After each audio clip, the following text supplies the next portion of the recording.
గ్రంథములో నుండి రోమా రాసిన పత్రిక 8వ అధ్యాయం 31వ వచనం. పౌలు ఎలాగున రోమా సంఘములో ఉన్న వారితో మాట్లాడుతూ ఉన్నాడు.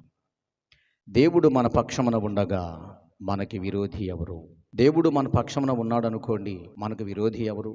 ఒకవేళ మనకి విరోధిగా ఉండేటువంటి వారు ఉన్నా, మన పక్షమున దేవుడు ఉన్నాడు కాబట్టి ఆయనే మన పక్షమున మన విరోధులతో యుద్ధము చేస్తాడు.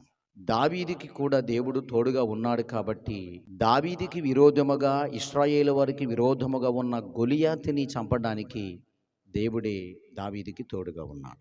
కాబట్టి వాక్యం చెప్తుంది, దేవుడే మన పక్షమున ఉండగలిగినప్పుడు మనకు విరోధి ఎవరూ లేరు. అపవాది మన చుట్టూ తిరుగులాడుతూ ఉంటాడు, మనకు విరోధముగా అనేకమైన కార్యాలు చేయటానికి. మనతో ఉండగలిగినప్పుడు దేవుడు మనకి ఏ విరోధం అనేది మనకు ఉండదు. దావీదుకి దేవుడు ఎలాగని విజయముని ఇచ్చి ఉన్నాడో, క్రైస్తవ దేవుని సంఘమైన దేవుని బిడలుగా నీకు అన్నిటిలోనికి విజయాన్ని ఇస్తాడు. ఈ మాటలు విన్న నీవు ఆశీర్వాదము పొందగలుగుతున్న నీవు ఆశీర్వాదమును పొంది దేవుని మేలుకు కారకులుగా ఉండాలని ఆశిస్తున్నాను. దేవుడి మాటలు దీవించునుగాక.